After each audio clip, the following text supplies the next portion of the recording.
Good day sa inyo dyan mga brother, mga master ko. Kamusta? Yung mga nakarang araw, meron nga pala sa atin na nag-message kung paano ko nga pala i-set up ang aking 360 camera. Basic na basics lang to, but pwede nyo rin i-order sa Shopee.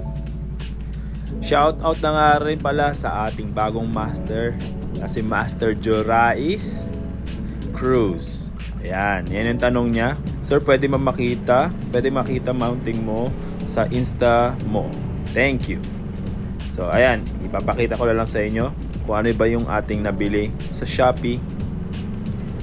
Actually, nawala na yung link ko nito sa Shopee. At makikita mo naman to sa ibang mga accessories ng GoPro. And yung iba, gamit ko lang din naman yung GoPro accessories. So, try, check lang. You know. Ganito pala yung setup ko sa aking 360 Insta setup. Walang script. O, ayan. Ito lang gamit ko. Lagay ko muna ha. Asa sabog ang mga biglaan. Ayan. Ganyan lang. Ito lang binili ko sa Shopee.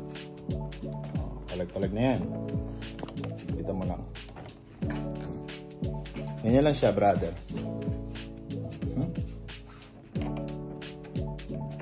Umaalog-alog po. Ang pang anti-vibrate yan. Yan lang yan.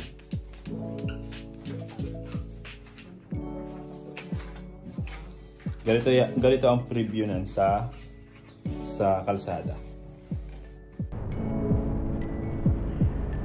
Ganito yung front view ng 360 X4 natin. Pasensya na kasi nag-aaral pa rin ako mag-edit ng mga videos ko. So trial and error, tsaka posting na rin. Then ayan, explore lang din ako sa pag-e-edit. Minsan nahihilo na rin ako. Tapos ganyan, lilipat ko naman sa harapan ko, POV. Hindi na ito POV, yung sarili ko, nakikita ko. Ayan. So ganyan lang, explore lang ng app ng 360. And then ayan, yung dati kong mga videos pag nagra-ride. Ayan. So sana nakatulong yung aking munting video, brother. And shoutout sa iyo ulit. At sa mga nanood ng video na to, sana nakatulong din ako sa inyo. Don't forget to like and subscribe na lang. Ganun no? Salamat mga brother. Ride safe.